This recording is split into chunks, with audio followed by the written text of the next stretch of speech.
فرماتے ہیں کہ یہ بھی اللہ جل شانہ کا بڑا معجزہ ہے کہ باوجود اس قدر تکذیب اور تکفیر کے اور ہمارے مخالفوں کی دن رات کی سر توڑ کوششوں کے یہ جماعت بڑھتی جاتی ہے۔ فرمایا ہمارے مخالف دن رات کوشش کر رہے ہیں اور جانکاہی سے طرح طرح کے منصوبے سوچ رہے ہیں اور سلسلے کو بند کرنے کے لیے پورا زور لگا رہے ہیں،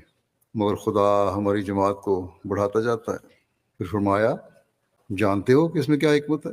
حکمت اس میں یہ ہے کہ اللہ جل شانہ جس کو مبعوث کرتا ہے اور جو واقعی طور پر خدا کی طرف سے ہوتا ہے وہ روز بروز ترقی کرتا اور بڑھتا ہے، اور اس کا سلسلہ دن بدن رونق پکڑتا جاتا ہے، اور اس کے روکنے والا دن بدن تباہ اور ذلیل ہوتا جاتا ہے، اور اس کے مخالف اور مکذب